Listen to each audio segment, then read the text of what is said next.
أعوذ بالله السميع العليم من الشيطان الرجيم من همزه ونفخه ونفسه رب اشرح لي صدري ويسر لي أمري واحلل عقدة من لساني يفقهوا قولي. سب بھائیوں کو نظر آ رہا ہے؟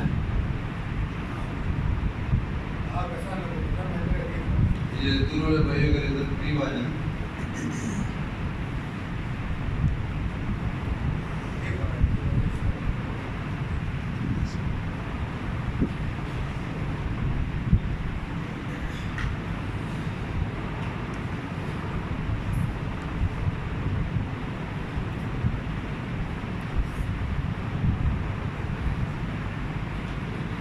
سب بھائی اردو سمجھتے ہیں؟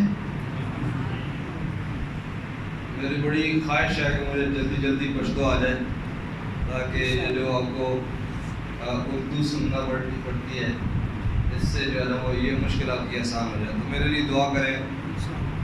میں سیکھنا شروع کر رہا ہوں انشاءاللہ.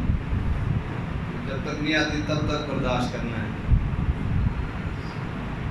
آج کا جو ہمارا موضوع ہے وہ ہے ہم اور ہماری سیاست. پہلے ہم کی وضاحت کریں گے، پھر سیاست کی وضاحت کریں گے اور پھر کچھ چیزیں آپ کو دکھائیں گے انشاءاللہ. ہم سے مراد پوری امت مسلمہ اور وہ شخص جس نے اللہ کی زمین پر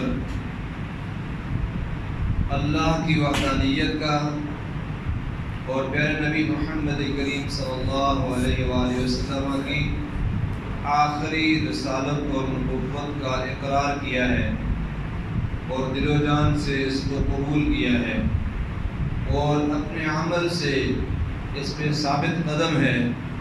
اس سے مراد ہم ہے. یہ بڑے دائرے میں ہے.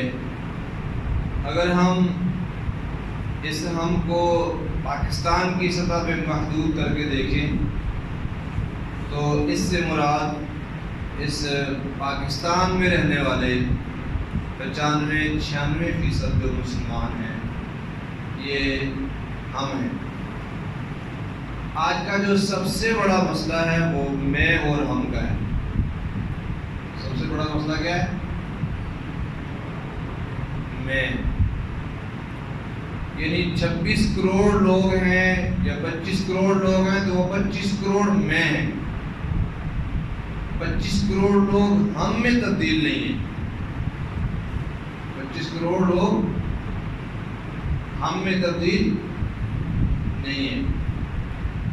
تو یہ میں اور ہم صرف لفظ ہی نہیں ہیں بلکہ آج جس دور سے ہم گزر رہے ہیں اللہ تعالیٰ معاف فرمائے.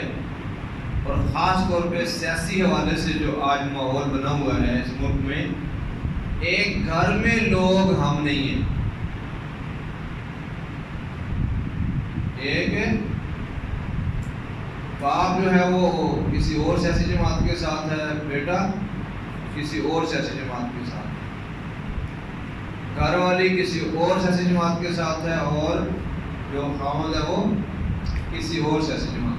مصنوعی تقسیم ہمارے اندر آ گئی ہوئی ہے. ایک قدرتی تقسیم. یہ جو سیاسی تقسیم ہے یہ مصنوعی تقسیم ہے.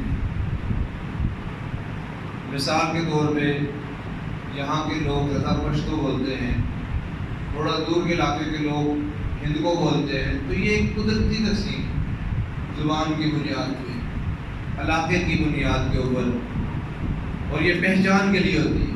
ایسے ہی قبیلے یہ ایک قدرتی تقسیم ہے، پہچان کے لیے ہوتے ہیں. رنگ یہ بھی قدرتی تقسیم ہے. لیکن آج جس دور سے جس حالات سے ہم گزر رہے ہیں ہمیں مصنوعی طور پہ بانٹ دیا گیا ہے. اس کا اندازہ لگائیں کہ یہاں پر جو ابھی ہم نے نماز پڑھی ہے صف میں، تو ہم سب جو ہے وہ ایک ہی عقیدہ اور ایک ہی امام کے پیچھے. تو یہاں پہ کوئی میں نہیں ہے. یہاں پہ سب ہم کی شکل میں ہیں، جماعت کی شکل میں ہیں، مجموعے کی شکل میں ہیں، ایک ہی صف میں سارے لوگ کھڑے ہیں. یہاں مسجد سے باہر نکلتے ہیں تو ہم پارٹیاں ہیں. یہ انبیاء کے ماننے والوں میں یہ تقسیم کبھی بھی نہیں تھی کہ مسجد میں وہ ایک ہوں اور مسجد سے باہر وہ 2 3 4 ہو جائیں. سارے نبیوں کی تاریخ اٹھا کے دیکھ لیں، جو نبی کے پیچھے چلتے تھے، جو اللہ کی پارٹی ہوتی تھی، حزب اللہ جس کو اللہ تعالیٰ قرآن میں کہتے ہیں، وہ مسجد میں بھی ایک پارٹی ہوتی تھی اور مسجد سے باہر نکل کے بھی وہ ایک پارٹی ہوتی تھی. کیا ایسا ہے کہ نہیں؟ آج مسجد میں ہمارا اجتماع کچھ اور ہے اور مسجد سے باہر نکل کے ہمارا اجتماع کچھ اور ہے. تو میں خاص طور پہ ہم کے حوالے سے جو بات کرنے لگا ہوں وہ یہ ہے میرے محترم بھائیوں، کہ ابھی مراد بھائی آپ کے سامنے تھے تو یہ تذکرہ کر رہے تھے ایک جماعت کا،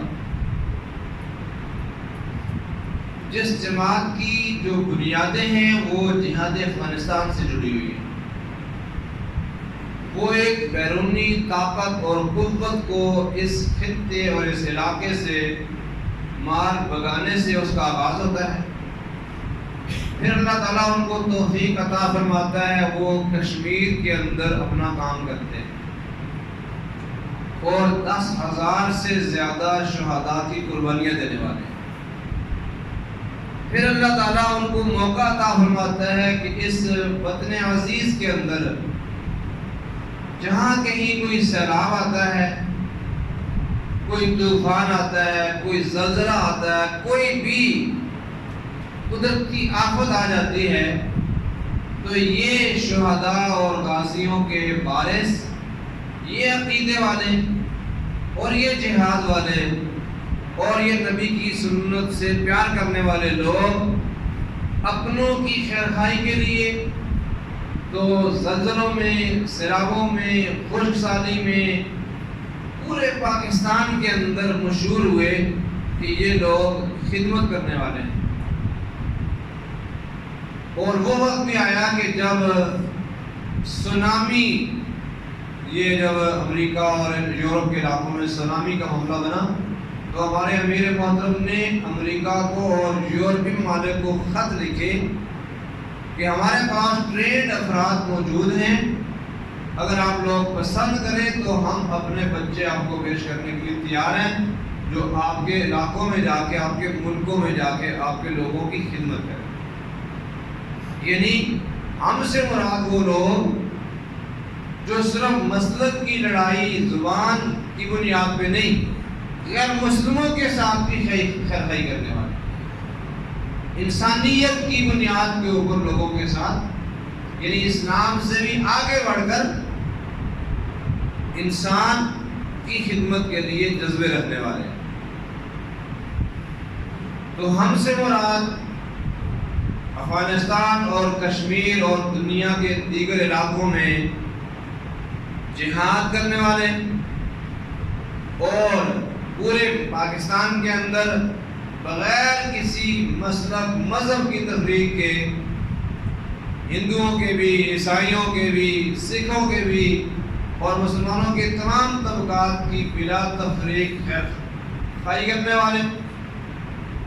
اب دیکھیں کب کا یہ سیلاب والا معاملہ ختم ہو گیا، لیکن ہمارے بھائی ابھی بھی جا کے ڈیرہ اسماعیل خان میں اور جنوبی پنجاب کے ان علاقوں میں، بلوچستان کے علاقوں میں، یہاں تک کہ آپ کے ادھر سوات کے پیچھے جو بحرین کے علاقے ہیں، تو ابھی بھی جو ہے وہ ابتدا میں ریسکیو کا کام کیا، فلاح و بہبود کا کام کیا، لوگوں کو کھانے کھلائے، لیکن اب بعد میں ان کے مکانات بنانے کے اندر لگے ہوئے ہیں.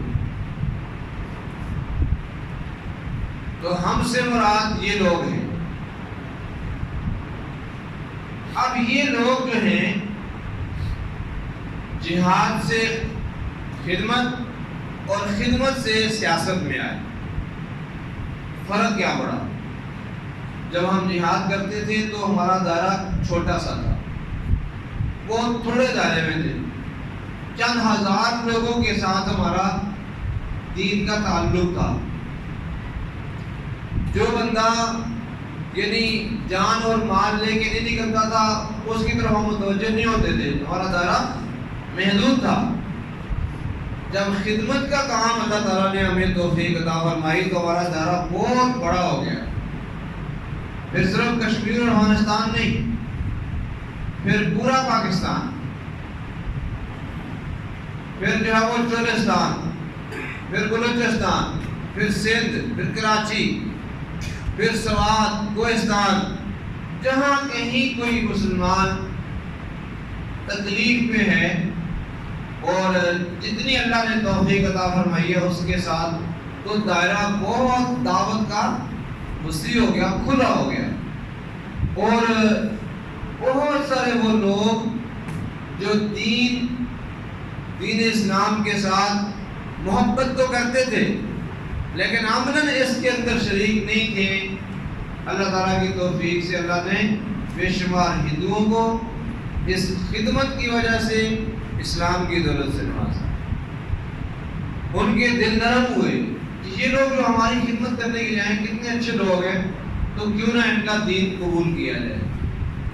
تو میرے محترم بھائیوں، پھر جب اللہ تعالیٰ نے یہ پابندیوں اور رکاوٹوں کے کام آپ نہیں کر سکتے اور سارا مفلوج کرنے کا پروگرام، تو کوئی راستہ نہ بچا اور ایک راستہ باقی بچا کہ بھائی اگر آپ نے اپنی دعوت کا، جہاد کا، اپنی خدمت کا کام جاری رکھنا ہے تو پھر ٹائٹل جو ہے وہ سیاست کے بغیر، دنیا سیاست کے ٹائٹل کے نیچے بہت کچھ کرنے دیتی ہے۔ یعنی لیبل سیاست کا لگا ہوا ہو اور آپ اس کے اندر عقیدے کا کام کریں، مثلا میں مرکزی مسلم لیگ کا صدر کی حیثیت سے یہاں آ کے صبح و شام قرآن کریم کے دروس دوں، مجھے کوئی روکنے والا نہیں ہے۔ لیکن میں اپنے ساتھ لشکر طیبہ لگا کر بورڈ لگا کے چلوں تو یہاں آ کے میں انگریزی بھی بولوں تو لوگ قبول نہیں کریں۔ تو یہ ایک ہمارے لیے، جماعت کے لیے، ملک کے لیے ایک پریشانی پیدا ہوئی کہ بھائی حق نے تو کام کرنا ہے، حق کی نشانی ہے کہ یہ کبھی نہیں ختم ہوتا، جو ختم ہو جائے وہ حق نہیں ہوتا۔ تو حق نے ہر حال میں کام کرنا ہے، ہر حال میں چلنا ہے، اور حق ہمیشہ راستے بناتا ہے۔ جس طرح پانی ہمالیہ سے چلتا ہے، کتنی چٹانیں، کتنے پہاڑ، کتنے کچھ آتا ہے، کہیں اس کو راستہ ملتا ہے، کہیں وہ راستہ پہاڑوں کو، پتھروں کو کاٹ کے جو ہے وہ آ جاتا ہے۔ اچھا، یہ پہاڑ کاٹ کے سرنگ بنا کے سوات کی موٹر وے بنائے تو ہم کہتے ہیں بڑی بات ہے۔ پہاڑ کاٹ کے موٹر وے بنائیں، ٹنل بنا کے موٹر وے بنائے تو ہم کہتے ہیں یار یہ بڑے سمجھدار، بڑی ٹیکنیکل لوگ ہیں کہ انہوں نے اتنا بڑے پہاڑوں کے اندر سے راستہ بنا لیا ہے۔ اور اگر جماعت یا کوئی حق کا گروہ اس کے سامنے FATF کا پہاڑ کھڑا کر دیا جائے، اس کے سامنے پابندیوں کا ایک بہت بڑا ایک ہمالیہ کھڑا کر دیا جائے اور وہ اس میں سرنگ لگا کے پار نکل جائیں، ان کو کوئی شاباش نہیں دیتا۔ کام انہوں نے وہی کرنا ہے۔ پھر لوگ آ جاتے ہیں نام کے اوپر بات کرنا شروع، لو جی آپ پہلے سیاست کو یہ سمجھتے تھے، پہلے آپ جمہوریت کو یہ کہتے تھے، اب آپ یہ کہتے ہیں، آپ وہ کہتے ہیں۔ یہ نہیں دیکھ رہے کہ بھائی مطلب ایک پہاڑ آپ کے راستے میں کھڑا کر دیا گیا اور اس پہاڑ سے گزرنا ہے۔ میرے محترم بھائیوں، ہزار مرتبہ آپ نے تجربہ کیا ہوگا کہ آپ کہیں باہر سفر پہ گئے ہوئے اور آپ گھر آتے ہیں، راستے میں ندی نالے آ جائیں، گھر نہیں پہنچتے آپ، راستے میں گندا نالا اگر کوئی گزار دے پھر بھی گھر نہیں آتے آپ، راستے میں شیر آ جائیں تو کیا آپ واپس چلے جاتے ہیں، پھر بھی گھر آتے ہیں کہ نہیں آتے؟ یعنی ہم اپنے ٹارگیٹ پہ گھر پہنچنے کے لیے گندگی سے گزرنا پڑے، سیلاب سے گزرنا پڑے، شیروں کے جنگل سے گزرنا پڑے، ٹھیک ہے، سانپوں کی وادی سے گزرنا پڑے، بچھوؤں کے مطلب ہے کہ راستے سے گزرنا پڑے، گھر پہنچنے کے لیے ہم کوئی نہ کوئی راستہ ڈھونڈ لیتے ہیں، راستے بدل بدل کے، ٹریفک جام ہو جائے، ہمارے ساتھ قافلہ خواتین ہو، کوئی ایجیٹیشن ہو رہی ہے، ہم میدان میں پھنس کے ہم پہنچنا رستم میں ہے، سارے راستے انہوں نے بند کیے ہوئے ہیں، کیا ہم کوئی نہ کوئی راستہ نکال کے رستم میں نہیں پہنچیں گے؟ اور اگر آپ بڑا دور سے گھوم گھما کے راستہ نکال کے چھپ چھپا کے پیدل یا کوئی بھی انداز کر پہنچ جائیں تو آپ اس کو پھر کہانی بیان کرتے ہیں بڑے جوش و خروش سے کہ لو جی راستے سارے بند تھے، آگ لگی ہوئی تھی، پولیس کھڑی تھی، فوج کھڑی تھی، رینجر کھڑی تھی، کنٹینر کھڑے تھے، اور ہم یوں جی وہ دائیں بائیں سے ہو کے ہم کیا ہو گئے، گھر پہنچ گئے۔ وہ بڑی کامیابی ہے۔ اتنے بڑے ملک کو اتنے خطرات سے نکال کے یا اتنی بڑی جماعت کو، لاکھوں لوگوں کو، ٹھیک ہے، پوری عالم کفر اور پوری دنیا کے بدماشوں سے بچا کے نکال کے حق کو آگے لے کے چلنا، یہ ہماری سمجھ میں نہیں آتا۔ ساتھ پھنس جائے تو نکلنا آتا ہے، گھر والے پھنس جائیں تو نکالنا آتا ہے، یہاں تک کہ آپ کا کوئی اللہ نہ کرے کوئی قتل ہو جائے تو ہم اسی کفریہ نظام کے اندر سے سارے راستے نکالتے ہوئے ہم اپنا معاملہ کرتے ہیں کہ نہیں کرتے؟ کرتے ہیں، رشوت تک دیتے ہیں، کیا کیا کچھ نہیں سننا پڑتا، کیا کیا پاپڑ نہیں بیلنے پڑتے، لیکن مسئلہ حل کر کے رہتے ہیں۔ تو میرے محترم بھائیوں، یہ کینولے کا ٹائم بھی ہے اور میں دیکھ رہا ہوں کہ آپ نے گوٹے گٹے اپنے پکڑے ہوئے ہیں اور آپ چاہتے ہیں جی کہ تھوڑا سا مجھے یعنی کوئی ہماری طرف توجہ نہ کرے تو تھوڑا سا ہم آرام کر لیں۔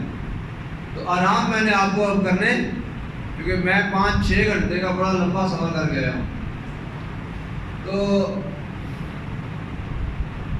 ہم آپ کو دکھاتے ہیں جی ایک یہ آپ نے سیاست کو اب سمجھنا ہے، سیاست کو اب سمجھنا ہے کہ سیاست اصل میں ہے کیا۔ میں آپ کو ایک چھوٹا سا واقعہ بتا دوں تو آپ کو سیاست سمجھنے میں اور آسانی ہو جائے۔ سن 1314 عیسوی کی بات ہے، 1314 یعنی آج سے 709 سال پہلے، اور ملک کا نام ہے، آج کل اس کو کہتے ہیں مالدیپ۔ کیا کہتے ہیں اس کا نام؟ یہ تقریباً 1200 جزیروں میں مشتمل ہے۔ کتنے؟ چاروں طرف پانی ہے، چھوٹے چھوٹے جزیرے ہیں، ان 1200 جزیروں میں سے صرف 200 جزیروں پہ آبادی ہے، باقیوں پہ آبادی بھی نہیں ہے۔ یہاں کے ان مالدیپ والے جزائر میں 709 سال پہلے ایک شخص سفر کرتا ہوا عرب سے مسافر بن کے اس جزیرے پہ پہنچا،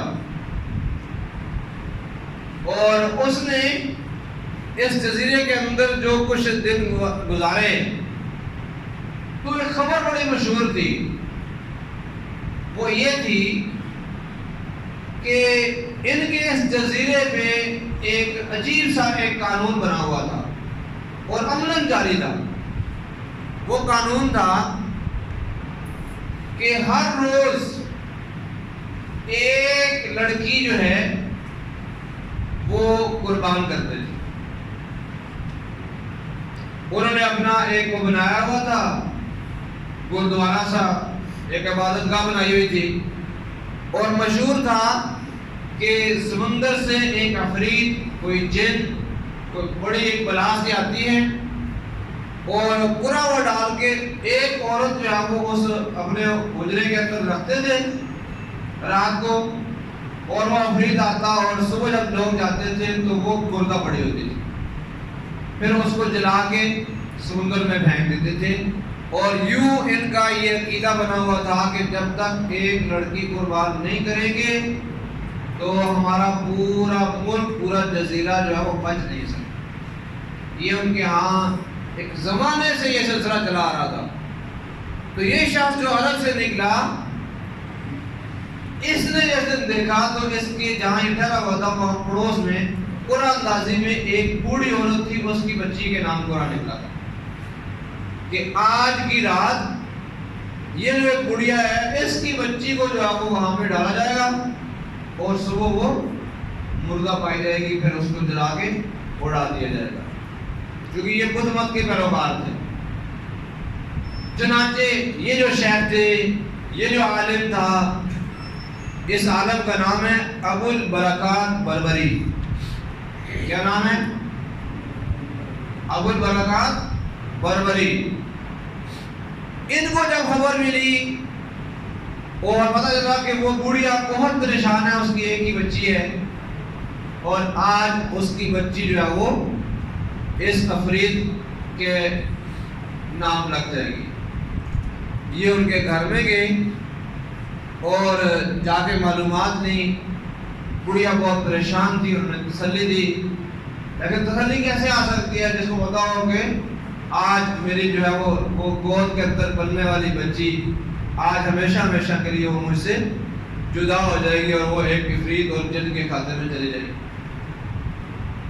تو یہ شیخ محترم نے یہاں سے، میرے محترم بھائیوں، اپنے کام کو سمجھنا ہے۔ مسئولین ہے نا سارے ہمارے، یہ ہمارے مسئولین بیٹھے نا، تو یہاں سے سیاست کے کام کو سمجھنا ہے، یہاں سے سیاست کے کام کا اندازہ کرنا۔ یہ میں ویسے کوئی کہانی نہیں آپ کو سنا رہا، تاریخی واقعہ سنا رہا ہوں۔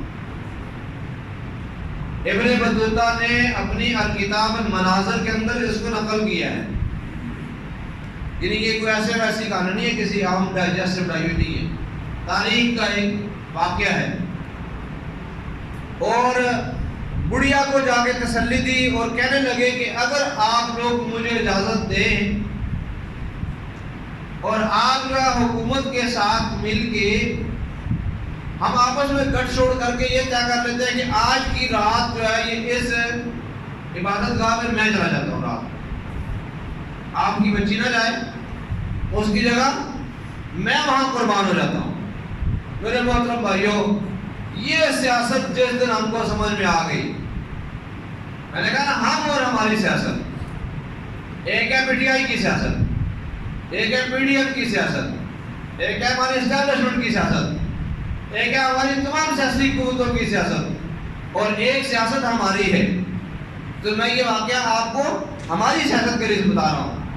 آپ قربانیوں والے لوگ ہیں، شہداء والے لوگ ہیں، غازیوں کے یعنی سرپرست ہیں اور اپنے بچے غزوے میں بھیجنے والے لوگ ہیں، غیور لوگ ہیں، ایمان پہ کٹ مرنے والے لوگ ہیں، توحید اور سنت کا بولبالا کرنے والے لوگ ہیں۔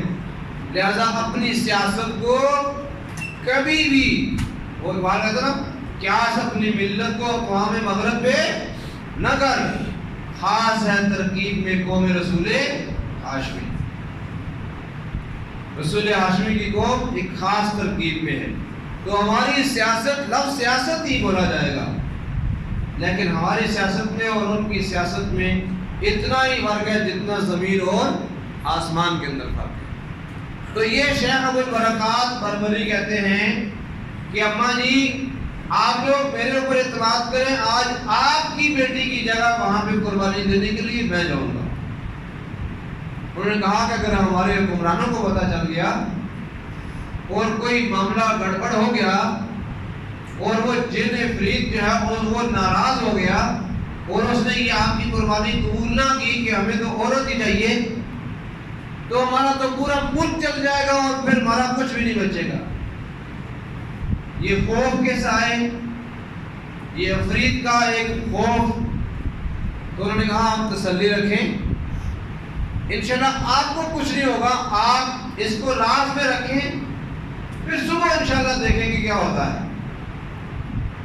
ان کو تسلی تھی کہ یہ جو آپ کو خوف ہے کہ ہم سب کو کچھ مسئلہ بن جائے گا، ایسا کچھ بھی ہونے والا نہیں ہے انشاءاللہ۔ ایمان کی قوت تھی، ایمان کی طاقت تھی۔ میرے محترم بھائیوں، جہاں صدیوں سے پتا ہو کہ روزانہ یہاں ایک قتل ہوتا ہے، اس حجرے میں جاتے ہوئے بھی کلیجہ چاہیے ہوتا ہے۔ اللہ اکبر۔ لوگوں نے وہ آپس میں انہوں نے طے کر لیا، بڑھیا پریشان تھی، اس نے کہا چلو رسک، مرنا تو ویسے بھی ہے تو لے لیتے ہیں رسک، مطلب اتنا نورانی چہرہ ہے اور بندہ بات کر رہا ہے۔ شیخ البرکات جو ہے وہ باوضو ہو کے بدھ مت کی اس عبادت گاہ میں چلے گئے۔ مسجد نہیں تھی، کس کی عبادت گاہ ہے؟ بدھ مت کی۔ ہم نے کبھی کسی گرجے میں 2 رکعتیں پڑھی؟ کسی مندر میں 2 رکعتیں پڑھی ہیں؟ ہم جائز نہیں سمجھتے، ہم جائز ہی۔ سیدنا عمر فاروق نے 8000 مندروں کو بغیر کسی رد و بدل کے مسجد میں تبدیل کیا۔ 8000 گرجوں میں اذانیں دلوائی۔ کوئی گرجا عمارت بلڈنگ کا کیا مسئلہ ہے؟ بیت اللہ کے اندر کتنے بت رکھے ہوئے تھے؟ 360۔ تبدیل کر کے وہاں پہ وہ مے خانہ تھا، بیت اللہ ہم کہتے ہیں، وہ بت خانہ تھا۔ وہ کیا تھا؟ اسی بت خانے کی چھت پہ بلال اذان پڑھتے تھے۔ ہم اپنی تاریخ کے ساتھ اپنا میچ نہیں کرتے، ہم تو اپنے دوسرے مسلک کی مسجد میں جو ہے وہ جانا پسند نہیں کرتے۔ ہم کیا سیاست کریں گے؟ نبی کی سیاست۔ 360 بت، اسی میں وہ ننگے بدن کے ساتھ اس کا طواف ہوتا تھا۔ اسی ماحول کے اندر اس بیت اللہ میں سجدے کرتا تھا کوئی شخص جس کا نام تھا محمد بن عبداللہ۔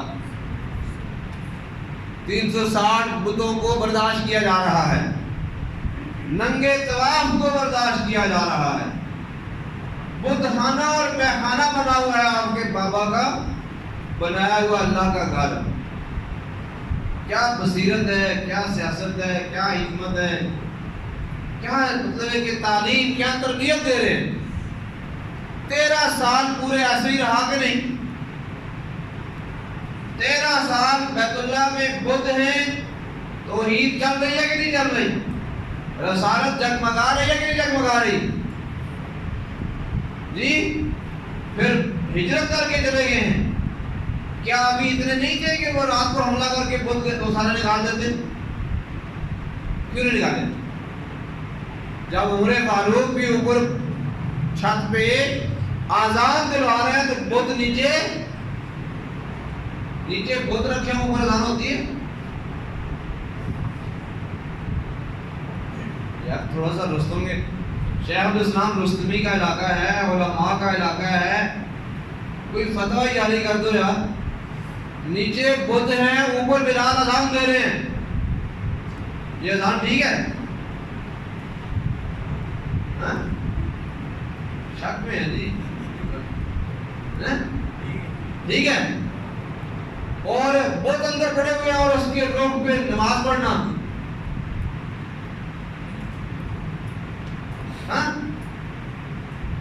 بت اندر 360 ہیں اور اس کے گرد طواف کرنا،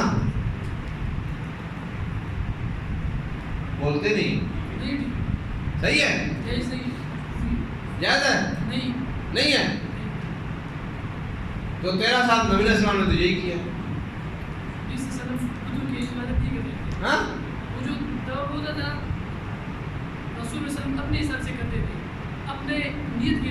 ہاں اپنی نیت کے حساب سے کرتے تھے، اپنے حساب سے، لیکن کرتے تو اسی بیت اللہ کا تھے نا۔ بات جگہ کیوں ہو رہی ہے؟ اندر تو وہی کچھ تھا نا۔ وہ تو فتح مکہ کے ٹائم پہ نکالیں گے نا، کس دن نکالیں گے؟ اور ہجرت کے کتنے سالوں بعد فتح مکہ ہوا؟ 8 سال کے بعد۔ کتنے؟ 13 اور 8، 21 سال تک بت پڑے ہوئے ہیں، نہیں چڑھے۔ نہیں چڑھے. وہ جو حتیم ہیں آپ کیا کہتے تھے؟ سیدہ عائشہ صدیقہ کو دل کرتا ہے کہ میں اس کو گرا کے اپنے بابا کی بنیادوں پہ دوبارہ اس کو شامل کر کے. کہا نہیں تیری قوم کے فتنے کا ڈر ہے, یہ گڑبڑ کر قوم کو ساتھ لے کے چل رہے ہیں. انبیاء کا خاصہ ہے یہ, انبیاء کا یہ خاصہ ہے. حق کی یہ تعلیم ہے کہ حق اکیلے نہیں بھاگتا, قوم کو ساتھ لے کے چلتا ہے, عوام کو ساتھ لے کے. سیدنا موسیٰ علیہ السلام کو پڑھے, اکیلے دور میں چلا جائے کوئی مسئلہ ہے؟ اکیلے اس علاقے کو چھوڑ کے چلے جائیں کوئی مسئلہ ہے؟ بنی اسرائیل کو ساتھ لے کے چل رہے ہیں, بنی اسرائیل کو ساتھ لے کے چلنا. کبھی وہ مان مانگتے ہیں, کبھی سلوہ مانگتے ہیں, کبھی کہتے ہیں جی جس طرح ان کا الہ ہمارا بھی کوئی ہونا چاہیے. بت پرستی بھی مانگ رہے ہیں, کبھی بچڑے کی پوجا کرنے لگ پڑتے ہیں, اور کبھی جو وہ کہتے ہیں جی اپنا جو رب ہے نا تمہارا جس کی طرف بلا رہے ہو وہ ہمیں آنکھوں سے دکھاؤ. کیا کرو؟ اپنا خدا جو ہے نا جس کی طرف بلا وہ آنکھوں میں دکھاؤ. کتنے کٹ حجتی ہیں, یہاں تک کہ اللہ اکبر جب وہ دریا پار کرنے کی باری آتی ہے تو ایک راستے میں چلنے کے لیے تیار نہیں ہے. کتنی منتشر قوم ہے, کتنے راستے بنائے گئے, 12 قبیلے. تو یعنی آج ماشاءاللہ یہ جتنے بھی ہمارے جھگڑے ہوں موٹر وے ہماری ایک ہی ہے, سارے اسی موٹر وے سے گزرتے ہیں کہ نہیں؟ کبھی کسی نے جھگڑا کیا ہے کہ نہیں جی ہمارا راستہ. موسیٰ علیہ السلام اس قوم کو لے کے چل رہے ہیں جو ایک راستے پہ چلنے کے لیے تیار نہیں ہے. تو خود حق لے کے بھاگ جانا, خود دعویٰ کرنا میں بڑا پہنچی ہوئی سرکار ہوں, یہ کوئی مسئلہ نہیں ہے. قوم کو ساتھ لے کے چلنا, دین اسلام قوم کو ساتھ لے کے چلنے کی تعلیم دیتا ہے. پھر نبی محمد کریم صلی اللہ علیہ وسلم مسجد نبوی میں نماز پڑھاتے ہوئے بچوں کے رونے کی آواز آتی, قبری نماز کو کیا کرتے تھے؟ نماز کے اندر قوم کا خیال ہے. سبحان اللہ. ہم نے یہاں اگر کھڑے ہیں نا مسئلے کے اوپر اور ہم نے نیت کی ہوئی ہے سورہ بقرہ کی, پیچھے کوئی مرتا ہے مرے, کسی کو الٹی آتی ہے الٹی آئے, کوئی گرتا ہے گرے, کوئی چیختا ہے چیخے, کچھ بھی ہو جائے ہم نے سورہ بقرہ پوری پڑھنی ہے انشاءاللہ. ہم نے جمعے کے دن جو ہے جی وہ الف لام میم سجدہ اور سورہ انسان پوری کرنی ہے, پیچھے کسی کا کچھ بھی ہو جائے.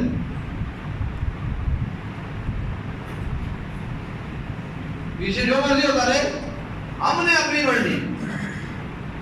ہم نے جناب عید کی نماز دھوپ میں شروع کی ہوئی ہے, وہ بوڑھے ہیں, بزرگ ہیں, بچے ہیں, عورتیں ہیں, لیکن ہم نے جو رات کو موضوع بنا کے نکلے ہیں نا, جو 1 گھنٹے کی تقریر ہم سوچ گئے ہیں ہم نے وہ مکمل کرنی ہے. پیچھے کسی کا پسینہ نکلتا ہے, کسی کا خون نکلتا ہے, کسی کا وضو ٹوٹتا ہے, کوئی مسئلہ ہی نہیں. ہمیں کیا لگے کسی سے؟ یہ میں اور ہم میں فرق ہے. میں اور ہم میں نبی قوم کو ساتھ لے کے چلتا ہے. نبی یونس علیہ السلام کو کیسے کس سزا ملی تھی؟ کوئی شرک کیا تھا؟ نہیں. بھئی قوم کو چھوڑ کے بھاگ رہے ہو.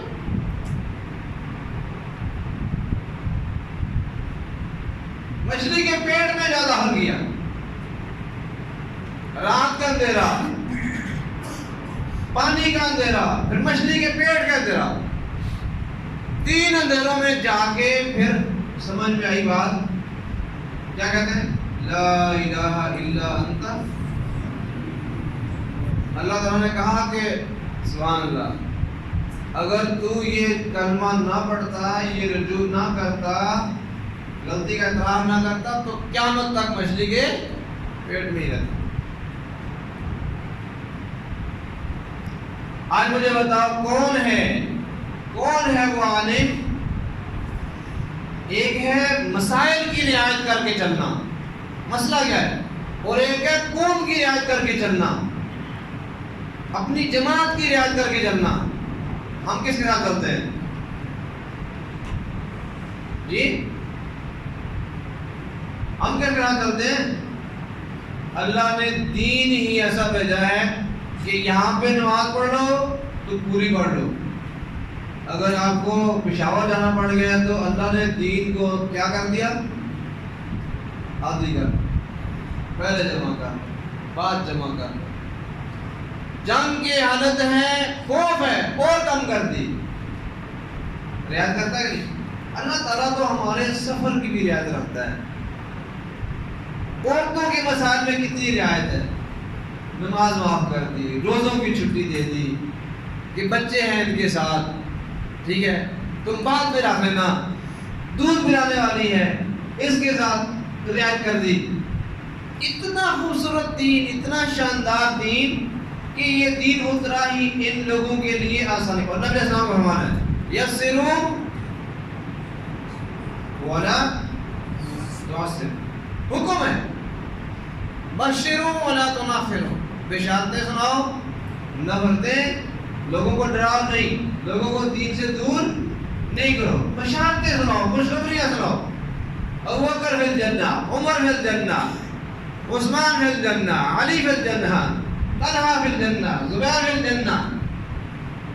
کتنے واقعات ہیں چھوٹی چھوٹی باتوں کے اوپر اللہ کے پیارے نبی محمد کے سننے بشارتیں، جنت کی باتیں، ٹھیک ہے۔ چھوٹا سا کسی نے قربانی دی، اللہ تعالیٰ نے وحی اتار دی۔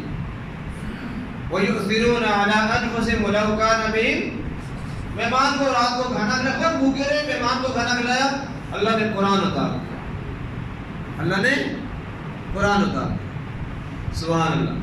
شاید کو اپنے اوپر جو ہے وہ اپنے اوپر بنا کر لیا، اللہ تعالیٰ نے قرآن اتار دیا کہ یار اتنی قیمتی چیز، اتنی شاندار چیز نبی نے اپنے اوپر روک لیا۔ امت تو میٹھا کھانے کی عادی ہے، امت تو حلوے کے بغیر گزارا نہیں ہے۔ تو اگر وہ شاید اس وقت حرام ہو جاتا تو آج گڑ بھی ہم نے ساتھ ملا کے فارغ کر دینا تھا، چینی کا بھی حکم لگ جانا تھا کہ بھائی یہ ملتی جلتی چیز ہے نا۔ تو سارے حلوے، سارے سیویاں، سارا میٹھا، یہ سارے قورمے شورمے کی مٹھائیاں، کیک ویک سب بند ہو جاتے تھے کہ بھائی دیکھو شاید حرام ہو گیا تو میٹھا ہے نا بس ٹھیک ہے۔ تو میرے محترم بھائیوں، وہ جو شیخ تھے ابو البرکات بربری، انہوں نے رعایت کی، قوم کی اور ہمدردی کی اور قربانی دی، کہا اما جی آپ پریشان نہ ہوں، آج آپ کی بیٹی کی جگہ پہ میں جاؤں گا، آج تمہارا بیٹا وہاں پہ عفریت کا مقابلہ کرے گا۔ اور جب وہ اس مندر میں داخل ہوئے، میں بہت ساری چیزیں آپ کو بتا رہا ہوں ساتھ ساتھ، یہ میں جو ساتھ کہا نا کہ بتوں کے اندر وہ رکھے ہوئے ہیں اوپر اذان دینا، یہ بے شک میرے بھائیوں یہ عملاً ایسے ہے، ہمارے عقیدے کے اندر اتنی وسعت ہے اور ہم نے اپنے آپ کو سکیڑا ہوا ہے۔ میں آپ کو ایک واقعہ بتاتا ہوں، مجھے اگر میں یہ جو میں واقعہ چل رہا نا یہ مالدیپ والا مجھے یاد کرنا ہے کہ میں مس کر دوں، ٹھیک ہے۔ یہ بیچ بیچ میں کچھ میں سندھ کے ایک اسکول میں گیا، انگریزی اسکول بنا ہوا ہے، اسمبلی کے اندر 500-600 بچے ہیں اور لائنوں میں کھڑے ہیں، اور بہت سارے بڑا ہائی کلاس اسکول تھا، آکسفورڈ کا سلیبس لگا ہوا۔ تو میں گیا تھا ٹیچروں کی ٹریننگ کے لیے، تو پہلے ہم نے دیکھا بچوں کی وہ اسمبلی ہے، اس کے اندر ہم چلے گئے، تو کچھ بچوں کے پاس پارے تھے، بلکہ زیادہ کے پاس پارے تھے، کچھ بچوں کے پاس پارے نہیں تھے۔ میں نے کہا اتنا کمال کا اسکول ہے تو یہ بیچ بیچ میں اس بچے کے پاس پارا نہیں ہے، اس بچے کے پاس پارا نہیں ہے، اس بچے کے پاس پارا نہیں ہے، یہ کیا مسئلہ ہے؟ دیکھیں نا کلاس ہو رہی ہو تو سب بچوں کے پاس کتاب ہونی چاہیے۔ میں نے ہیڈ ماسٹر صاحب سے پوچھا، میں نے کہا بھائی یہ بیچ بیچ میں کچھ بچے جو ہیں ان کے پاس پارے نہیں ہیں، ان کا تو حرج ہو رہا ہے، ان کا تو نقصان ہو رہا ہے۔ کہنے لگے نہیں یہ ہندوؤں کے بچے ہیں، ہمارے اسکول میں پڑھتے ہیں، یہ کس کے بچے ہیں؟ مجھے بات سمجھ میں آ گئی کہ یہ کٹر وہابی ہے کوئی، یہ اسکول والے تو مجھے سمجھ میں آ گئی، میں نے کہا لیا بھائی کام خراب ہے. چلے آپ سے پہلے پوچھ لیتا ہوں، کیا ہندو بچوں کے ہاتھ میں پارا دینا جائز ہے کہ ناجائز؟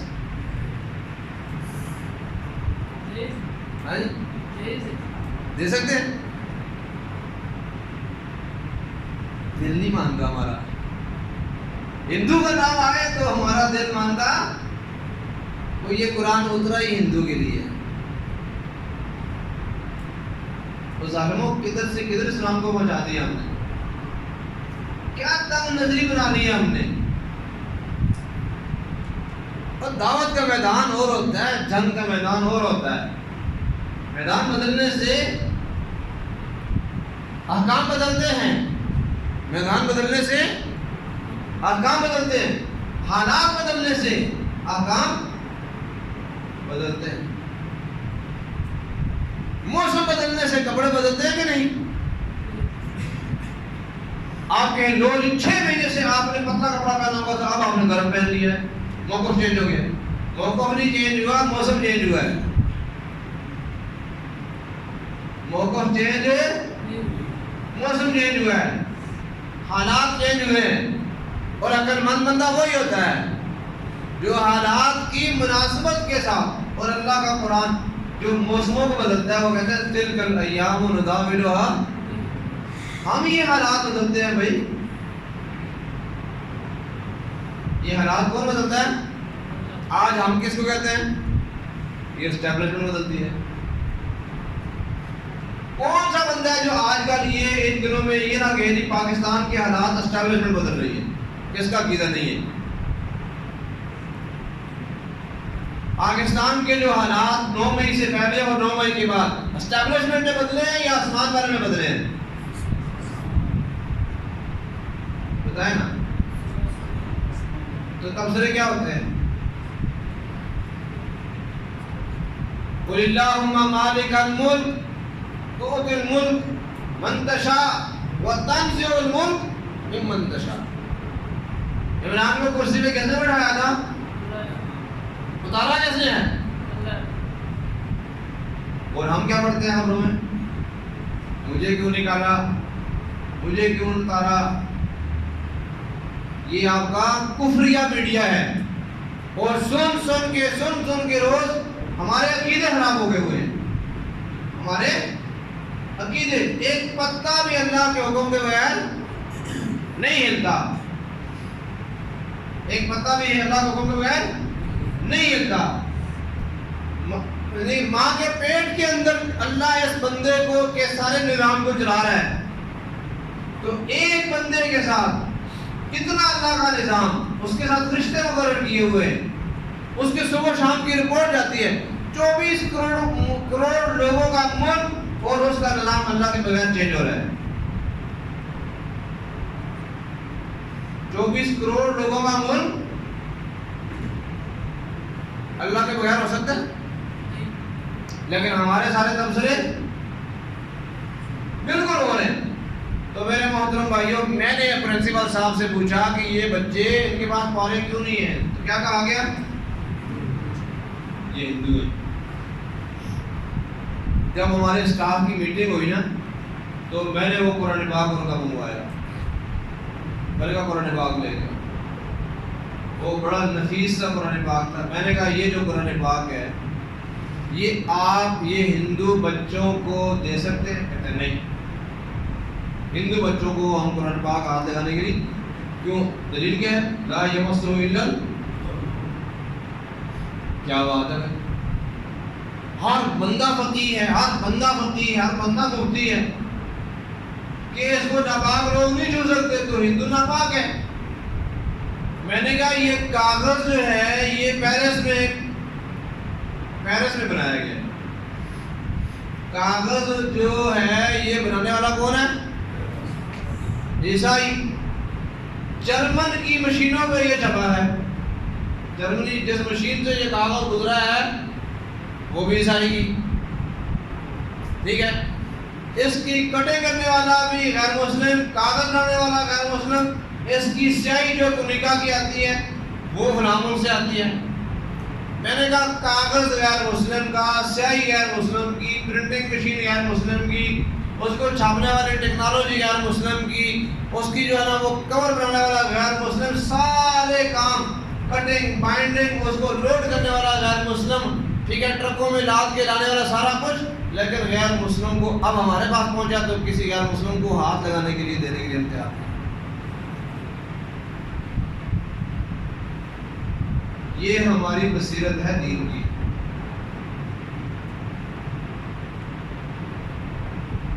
جب آپ کسی ہندو کو، یہودی کو، عیسائی کو قرآن کو ہاتھ بھی لگانے نہیں دو گے تو اس کو آگے خوشبو کہاں سے آئے گی؟ کچھ اندازہ ہو رہا ہے آپ کو اپنی کیفیت کا کہ ہمارے دماغ کتنے تنگ نظر ہیں اور ہم چیزوں کو کس طرح چھوٹی چھوٹی چیزوں کو ہم کو باطل کا مارکا بنا کے اور ہم جو ہے فتوے لگا کے کام کو کر دیتے ہیں۔ تو ابو البرکات بربری رحمہ اللہ نے توجہ کیجئے، وضو کیا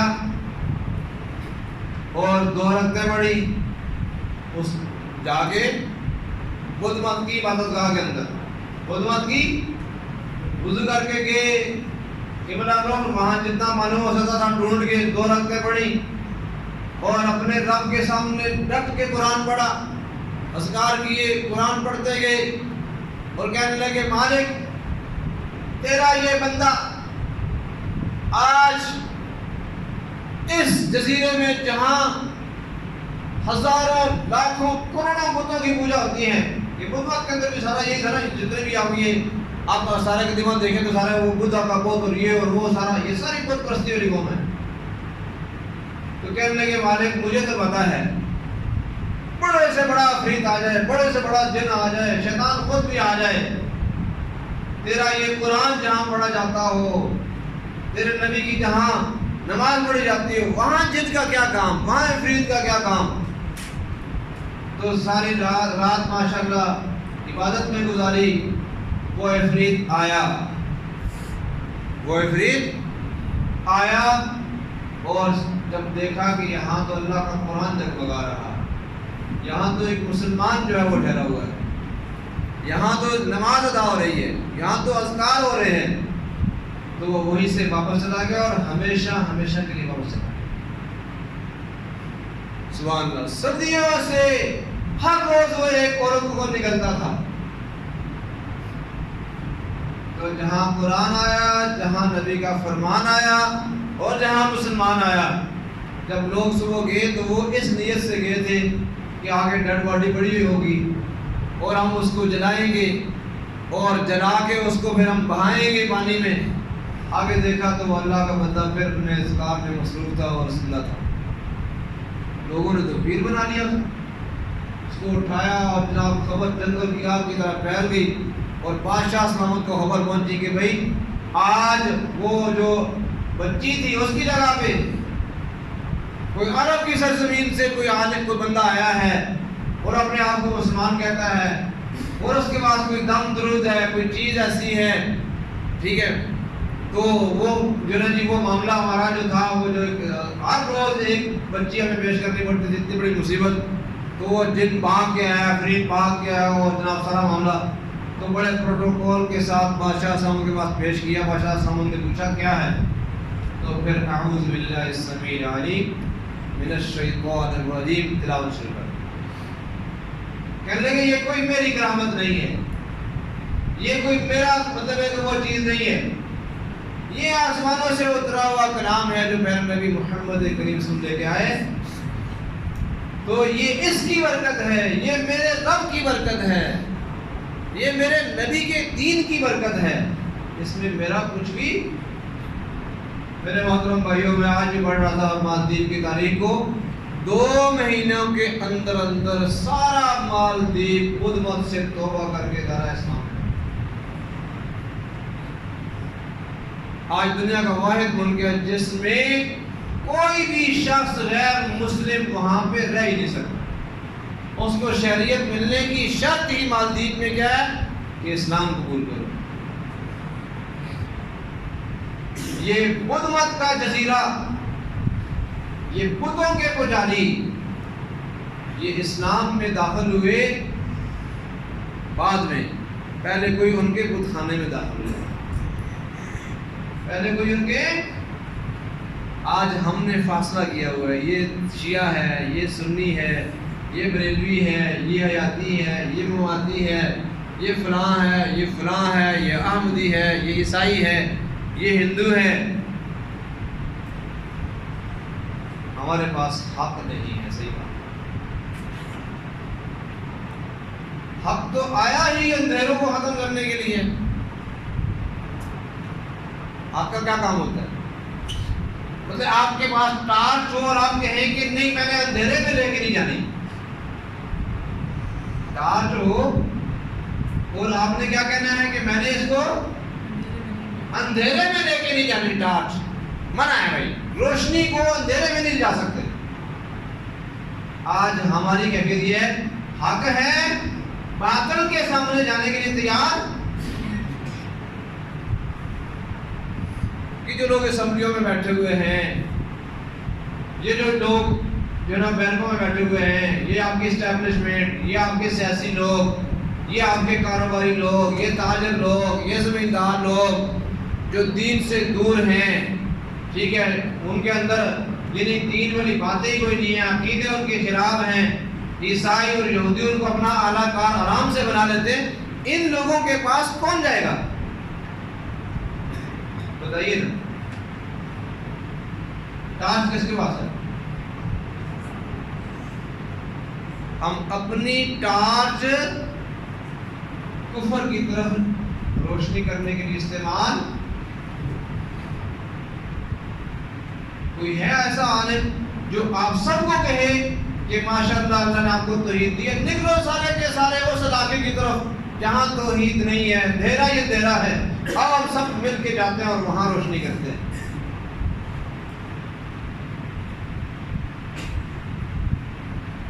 میرے محترم بھائیوں، میں یہ نہیں کہہ رہا کہ ہمارے پاس حق نہیں ہے. ہماری مثال یہ ہے کہ لوگوں کی جان بچانے والی دوائی ہمارے پاس ہے، لیکن لوگ ہمارے سامنے مر رہے ہیں اور یہ دوائی ہم ان کو دیتے نہیں. پھر نبی محمد کریم صلی اللہ علیہ وسلم ایک بچہ گھوما پھرا کرتا تھا، آپ کے دائیں بائیں کبھی نظر آتا تھا. کچھ دنوں سے نظر نہیں آیا، پوچھا وہ لڑکا کدھر گیا ہے؟ کہا گیا جی وہ بچہ بیمار ہے. وہ بچہ کس کا تھا؟ یہودی کا. کس کا بچہ تھا؟ یہودی کا بیٹا تھا. 9 ماہ چھوٹا تھا بچہ. آپ اسلام یہودی کے گھر گئے کہ نہیں گئے؟ ہاں، ہم کبھی اسرائیل جائیں گے؟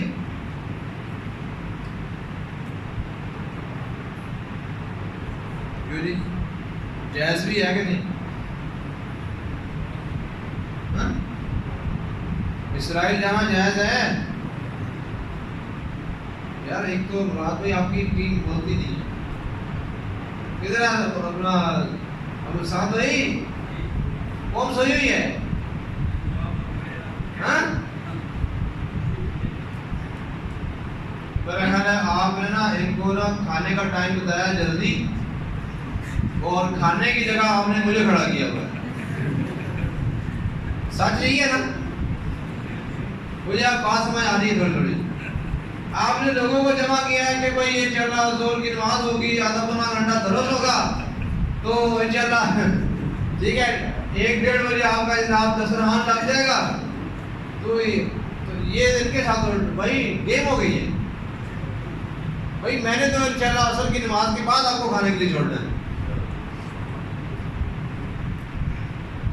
ٹھیک ہے، جاگیں گے. تو مالدیپ کے جزیرے میں یہ دنیا کا ایسا خطہ ہے، ایک شخص اپنا گھر چھوڑتا ہے، سفر کرتا ہے، اور پھر اپنی جان کو اس قدر میں پیش کرتا ہے جہاں پہ مشہور ہے کہ روزانہ ایک جان. جب یہ قربانی کا لیول ہو اور پھر وہاں پہ اللہ کا قرآن وہ پڑھے، جب بھی قوم گھبرائی ہوئی ہو، خوف میں ہو، مر رہی ہو، تنگ گلی میں قوم پہنچ چکی ہو، تو ایک ہی راستہ ہے اور وہ آسمان والے نے بتایا ہوا ہے. اهدنا الصراط میں دیکھتا ہوں، میں پورے ملک میں رہتا ہوں تو ہمارے دماغ بہت چھوٹے ہو گئے ہیں، ہم نے حق کو بالکل سکیڑ کے رکھا ہوا ہے، یہاں تک کہ ایک مسجد میں پڑھنے والے جو نماز پڑھنے والے لوگ ایک دوسرے کے اوپر فتوے لگاتے ہیں اور یہ عقیدے بنے ہوئے کہ میں مسلمان ہوں، یہ کافر ہے، یہ قابل قتل ہے، اس کا خون حلال ہے، یہ کیفیت اس سے ہم گزر رہے ہیں سب۔ اگر کلمہ پڑھنے والا کافر ہے، نماز پڑھنے والا کافر ہے، روزے رکھنے والا کافر ہے، داڑھی والا کافر ہے، جہاد کرنے والا کافر ہے، تو پھر کافر کس کو کہیں گے؟ کیا ہمارے اس پورے خطے میں یہ بیماری عام ہو چکی ہے کہ نہیں ہو چکی؟ ہر شخص دوسرے کو جب اس کے اوپر تکفیر کر رہا ہے، اس کی چھوٹی سی کو غلطی دے گی یہ کافر ہو گیا۔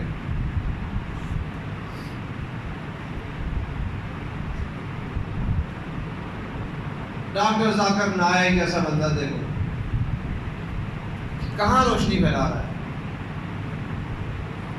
وہ ہندوؤں کی کتابوں سے، یہودیوں کی کتابوں سے، عیسائیوں کی کتابوں سے، ان کی کتابوں سے دین ثابت کر کر ان کو بتا رہا ہے کہ یار تم بھی مطلب اچھے لوگ ہو، تمہاری کتابوں میں اچھی باتیں لکھی ہوئی ہیں، اور ہم اپنوں کو کاٹ کاٹ کے اگر میرے نبی محمد صلی اللہ علیہ وسلم ہاتھ لے کے جیسے ہمارے راستے آتے اور پہلا فتویٰ سیدہ خدیجہ پہ لگاتے تو کافر ہے، کیونکہ حق والے تھے نا، سیدہ خدیجہ یقیناً کافر تھی، پھر فتویٰ لگایا یا دعوت دی۔ آج ہمارا کام کرنے کا سٹائل ہی بالکل چینج ہو گیا ہوا ہے۔ تو میرے محترم بھائیو، اس وجہ سے آج آپ کو ہم نے یہ والی جو نا سلائیڈیں دکھائی ہیں کہ ہم اور ہماری سیاست، یعنی اپنی یہ جو دعوت ہے نا پاکستان مرکزی مسلم لیگ کے نام سے بہت سارے لوگوں کو مسائل بن گئے ہوئے ہیں،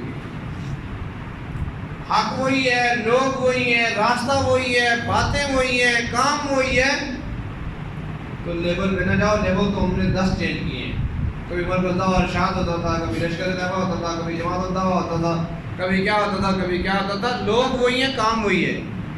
ہاں کام میں کوئی فرق آیا ہے، عقیدے میں کوئی جھول آئی ہے تو پھر آپ بات کریں۔ تو میرے محترم بھائیو، جو اس وقت پاکستان جس خطرناک ترین صورتحال سے گزر رہا ہے، ابھی میں اس میں آپ کو اس کی صورتحال کی وضاحت کرتا ہوں کہ اس کا ذمہ دار کون ہے۔ ذمہ دار کیونکہ یہ آج کل کی بحث ہے، یہ آج کل بہت سوشل میڈیا پہ ہر بچہ اس میں بات کرتا ہے جی یہ غلط ہے، یہ صحیح ہے، انہوں نے ٹھیک کیا، وہ غلط کیا ہے۔ تو آپ کو یہ والی سلائڈ تھوڑی سی مشکل ہے لیکن میں آسان کرنے کی کوشش کروں گا، تو آپ کو انشاءاللہ بالکل، اور میں بالکل جس طرح نیوٹرل ہوتا نا بندہ، غیر جانبدار ہو کے جس کی جو خوبی، جس کی جو غلطی، آپ کو حق اور باطل کو باطل کی طرح کھول کے آپ کے سامنے واضح کروں گا، ٹھیک ہے؟ تو اس میں میں پارٹی کی حیثیت سے نہیں بات کروں گا، تو آپ کو سمجھ میں آئے گی بات۔ پاکستانی سیاست کے 4 بڑے کھلاڑی ہیں، ایک موجودہ عصری فکر، موجودہ اسلامی فکر، موجودہ عسکری فکر، موجودہ سیونی فکر۔ لیکن آپ کے پلے بات نہیں پڑے گی۔ اب میں اس کا اگلی سلائڈ دکھاتا ہوں، ترجمہ کر کے بتاتا ہوں، وہی چیز ہے، یہ ترجمہ لکھا ہے۔ موجودہ دور کی جو غالب جو سوچ ہے وہ کیا ہے؟ شدت پسند اور روشن، برقع نہیں، داڑھی نہیں، ٹھیک ہے، آزاد خیالی، نماز پڑھ لو نہ پڑھ لو، ٹھیک ہے، یہ جو بے دینی ہے، تو یہ والا یہ آپ کی اسمبلیوں میں سارا یہ طبقہ بیٹھا ہوا ہے۔ اسمبلیوں میں کون بیٹھا ہوا ہے؟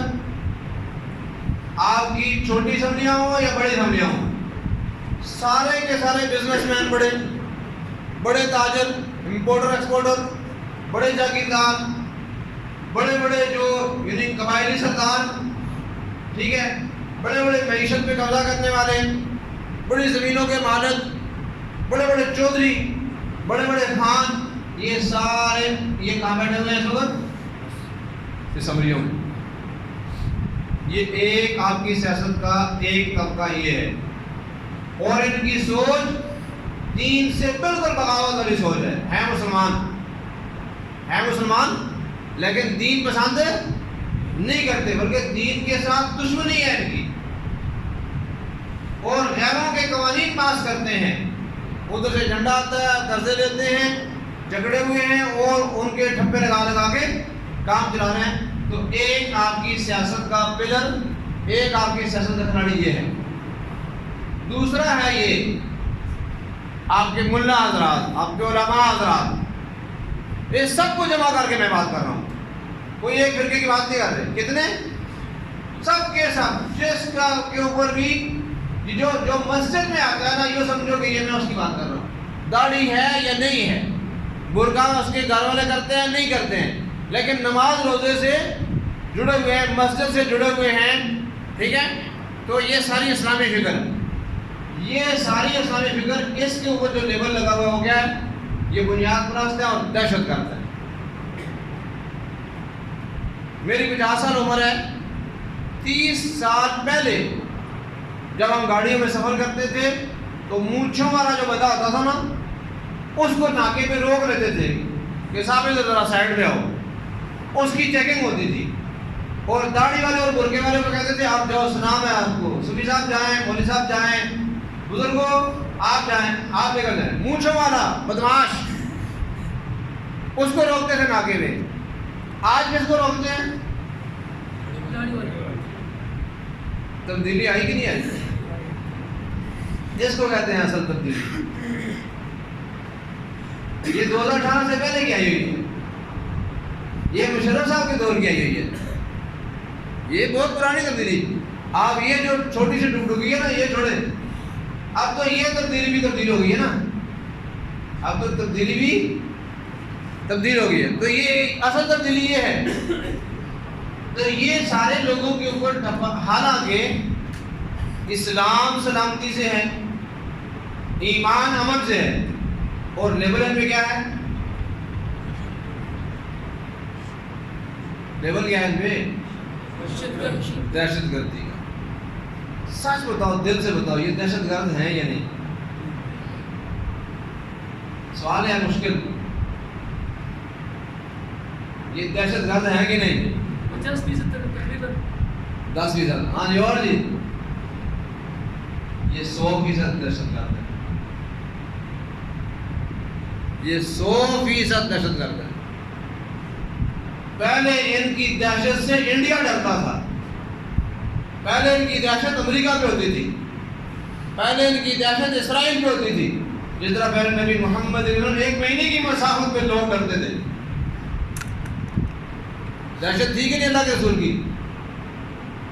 وہ مسلمان شروع سے دہشت گرد ہے، لیکن پہلے اس کی دہشت پڑتی تھی کس پہ؟ غیر مسلموں پہ۔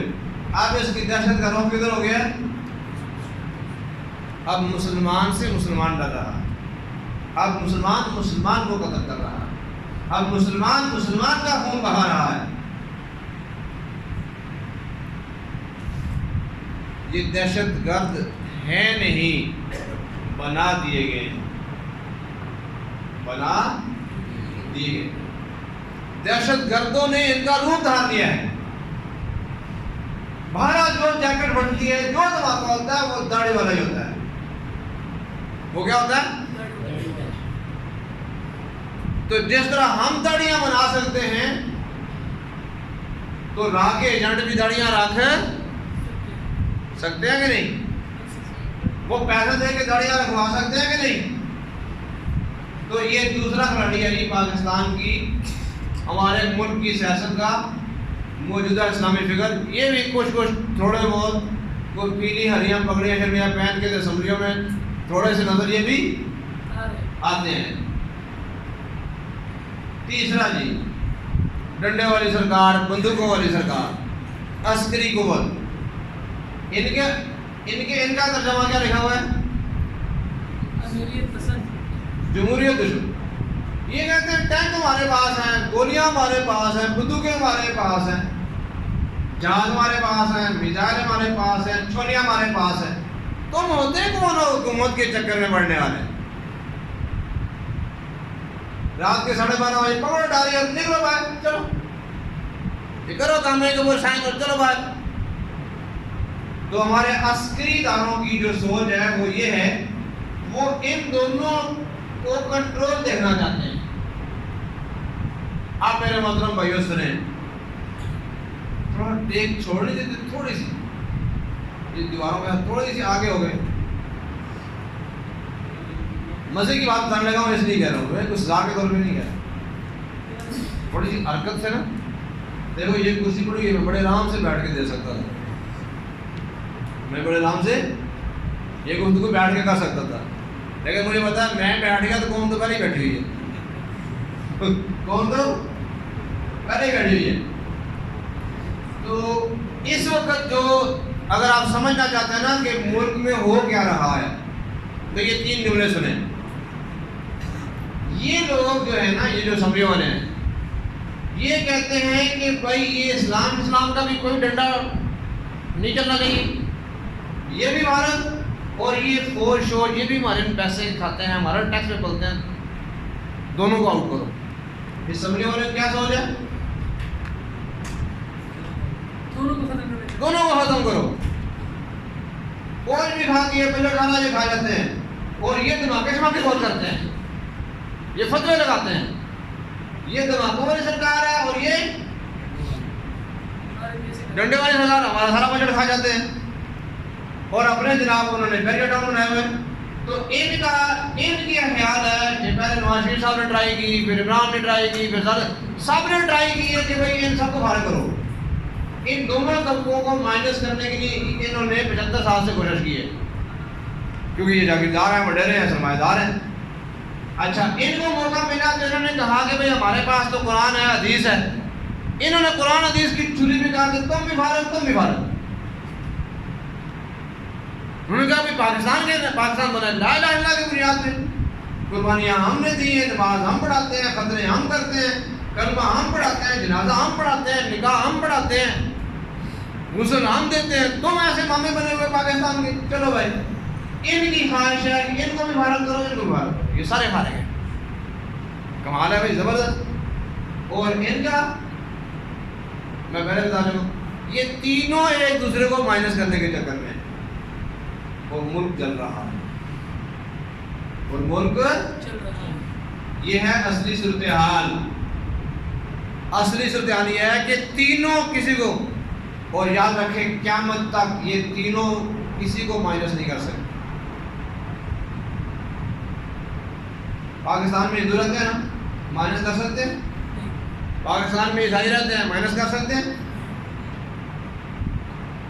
اور ہمارے محلے کے اندر کتنے ہیں جو زانی ہیں مائنس کر سکتے ہیں. چور ہیں مائنس کر سکتے ہیں. جتنے داڑھی والے ہیں وہ کہیں جی بغیر داڑھی والوں کو مائنس کر دو. کوئی رستم میں بغیر داڑھی والا نہ ہو نہیں کر سکتے. اور بغیر داڑھی والے اکٹھے ہو جائیں کہ لمبی داڑھی والے جتنے بھی ان کو مائنس کر دو نہیں کر سکتے. یہ کبھی ہوتا ہی نہیں ہے. تو برداشت کر کے چلنا ہوتا ہے. خاوند کے لیے میں بیوی کو مائنس کر دیتا ہوں بیوی کے خاوند کو مائنس کر دو بچے کے امی ابو دونوں کو مائنس کر دو. گھر چلتا ہے. تو یہ بھی ایک گھر ہے. یہ بھی گھر ہے ہمارا. اس میں اسمبلیوں والوں نے بھی رہنا ہے اس میں مسجدوں مدرسوں والوں نے بھی رہنا ہے اور اس میں ڈنڈے والی بندوقوں والی سرکار نے بھی رہنا ہے. تو طریقہ کار کیا ہے پھر مل جل کے رہیں. اور ذمہ داری کس کی ہے مل جل کے رہنے کا طریقہ پیار محبت سے رہیں اچھے طریقے سے رہیں اپنی حدود میں رہیں. یہ کام کرے گا ان تینوں میں سے کون؟ ہاں جی اہل رستم موجود اسلامی فکر والے. ذمہ داری کس میں آتی ہے؟ موجود اسلامی فکر. جب بھی کبھی کوئی قوم آپس میں قتل و غارت لڑائی جہالت بے وقوفی میں چلی گئی تو اللہ تعالیٰ کیا بھیجتا تھا؟ ایک نبی. اصلاح کون کرتا ہے؟ نبی. آج نبی کے وارث کون ہیں؟ علماء وارث ہیں. تو آج بھی جو کام سب سے زیادہ مجرم طبقہ یہ ہے موجودہ حالات کا ذمہ دار طبقہ یہ سارے ان سے بڑھ کے گئے ہیں. ان سب نے ناظرہ کن سے بڑھا ہے؟ یہ انہوں نے بھی سارا قرآن کن سے بڑھا ہے؟ آج آصم منیر صاحب حافظ ہیں تو کسی حافظ سے ہی پڑھا نا، جی تو کیسے پڑھ کے گئے ہیں؟ ان سے تو نبی کے وارث آپ لوگ ہیں. اگر ہماری اسٹیبلشمنٹ خراب ہے ذمہ دار ہم ہیں، اگر ہماری اسمبلیاں گناہگار ہیں ذمہ دار ہم ہیں، ہمارے معاشرے کے اندر بد امنی ہے ذمہ دار ہم ہیں. لیکن یہ ذمہ دار لینے کے لیے تیار نہیں. کوئی نہیں. کیوں ذمہ دار ہم ہیں؟ کیونکہ آسمان کی لائٹ ہمارے پاس ہے، آسمان سے آئی ہوئی رسی ہمارے پاس ہے، قرآن کے وارث ہم ہیں، نبی ذی شان کے وارث ہم ہیں. لیکن اس وقت یہ کردار ادا کوئی نہیں کر رہے. تو میں جو آپ کی مسجد میں آ کے ہم اور ہماری سیاست کا عنوان پڑھا رہے ہیں، اس کی بنیادی وجہ ایک ذمہ داری ہے جماعت کے کاندھوں کے اوپر کہ ملک جل رہا ہے، فتنہ ہے، فساد ہے، قتل و غارت ہو رہی ہے، املاک تباہ ہو رہی ہیں، ہمارے 8ویں پروگرام خطرے میں چلے گئے ہوئے ہیں، ہمارے ملک ٹکڑے ہونے کے قریب ہو گیا ہوا ہے اور سب لوگ گونگے بنے ہوئے ہیں. کوئی کتنی بھی گالیاں دیں، ہماری ذمہ داری بنتی ہے کہ ہم میدان میں اتر کے حق بات لوگوں کو بتائیں. اور اب یہ چوتھی چیز کروائیں، یہ تینوں کو آپس میں لڑانے والا، تینوں کی ڈوریاں کھینچنے والا وہ یہاں بیٹھا ہوا ہے. یہ ہے اسرائیلیت، یہ ہے یہودیت، یہ ہے صہیونیت، یہ ہے دجالیت. یہ کبھی ان کو استعمال کرتے ہیں، یہ کبھی ان کو استعمال کرتے ہیں، اور کبھی یہ ملا خرید لیتے ہیں. گیم سمجھ آ رہی ہے؟ کچھ پاکستان کی گیم سمجھ آ رہی ہے؟ جی. یہ بیٹھے ہیں، یہ نظر نہیں آتے، یہ نظر، یہ چھپے ہوئے ہیں، یہ چھپے ہوئے ہیں. ابھی میں دکھاؤں گا آپ کو انشاءاللہ دوسری سلائیڈ میں کہ یہ کون ہے. یہ خود چھپے ہوئے ہیں، کبھی یہ ان کو آگے کرتے ہیں، کبھی ان کو آگے کرتے ہیں، کبھی ان کو آگے. دھماکے یہی کرواتے ہیں، مارشل لا یہی لگواتے ہیں، اسمبلیاں یہی توڑواتے ہیں، بل یہی پاس کرواتے ہیں، پیچھے سے بل وہ لے کے آتے ہیں. تو اس وقت کرنے کا کام یہ ہے، اس طبقے کو چاہیے کہ یہ اپنا دماغ وسیع کرے، اپنا کلیجہ وسیع کرے اور ایک پلیٹ فارم پہ قوم کو لے کے آئے، اتحاد کی دعوت دے، فوجی بھائیوں کو بھی سمجھائے، سیاسی بھائیوں کو بھی سمجھائے، تاجروں کو بھی سمجھائے، دیہاتیوں کو بھی سمجھائیں، ٹھیک ہے، مسلکی جو تفرقہ ڈالنے والے ان کو بھی سمجھائیں. سب کو سمجھا کے اللہ کی رسی کے ساتھ جوڑ کے نبی کے طریقے کے مطابق، اور جس طرح ابو البرکات نے اپنی جان کی قربانی پیش کر کے مالدیپ کے جزیرے میں اسلام پھیلایا، آج یہ کردار ادا کرنے والے لوگوں کی ضرورت ہے. اور اگر دشمنی کرنی ہے، بندوق چلانی ہے، قتل کرنا ہے اور اپنی جوانیاں پیش کرنی ہے تو اپنی بندوقوں کا رخ ادھر کرو. اصل دشمن کس کی طرف؟ اصل دشمن. اصل دشمن. آپ نے دیکھا ہوگا جب آپ کی کسی کے ساتھ دشمنی ہوتی ہے، اس بندے نے کرائے کے کچھ لوگ ساتھ رکھے ہوتے ہیں. کیا ہوتے ہیں؟ جو خاندانی دشمن ہوتا ہے وہ ان بچوں کو نہیں مارتا جو باڈی گارڈ ہوتے ہیں. خاندانی دشمن جو ہے وہ باڈی گارڈ کو نہیں مارتا. کیوں؟ وہ تو بیچارے ملازمت کر رہے ہیں، وہ روٹی کمانے کے لیے اپنے بچوں کے لیے آئے ہوئے ہیں. وہ اس جو وڈیرا ہوتا ہے جو اس کے سینے میں مارتا ہے، جو دشمن ہوتا ہے اس کو مارتا ہے. ہم اپنے باڈی گارڈوں کو مار رہے ہیں. اب کس کو مار رہے ہیں؟ اپنے باڈی گارڈوں کو مار رہے ہیں. یہ غلط بات ہے. میرا یہ گھر ہے نا، میں نے باڈی گارڈ رکھا ہوا ہے، مجھے آگے مارو، میرے گارڈ کو نہ مارو. وہ بیچارہ ملازمت کر رہا ہے، وہ ڈیوٹی پہ کھڑا ہے. ہم راستے میں بندہ وہ ٹریفک کنٹرول کر رہا ہوتا ہے، ٹھوک کے اس کو چلے جاتے ہیں. وہ پہلے کے اوپر کھڑا ہوتا ہے اس کو مار کے چلے جاتے ہیں. یہ رمضان میں تیمل گرا سے گزرا، جاتے وقت گیٹ چوکی میں بیچارہ دھوپ میں بیچارہ کھڑا ٹریفک کو کنٹرول کر رہا ہے، واپسی میں ڈیڈ باڈی پڑی ہوئی. مارنے والے بھی وہی مسلمان، مرنے والا بھی. بھائی اس بیچارے کے بچے ہیں, وہ بیچارہ دھوپ میں کھڑا, ٹریفک آپ کے راستے تاکہ آپ کی سہولت ہو, اس کی جان سازی کس نے کی ہے؟ اس کو یہ فتویٰ کس نے دیا ہے؟ ادھر سے ملا ہے فتویٰ. کہاں سے فتویٰ ملا ہے؟ اس بچے کی جان سازی کی گئی ہے, جیکٹ پھاڑنے والا, بم مارنے والا, جان سازی کی گئی ہے.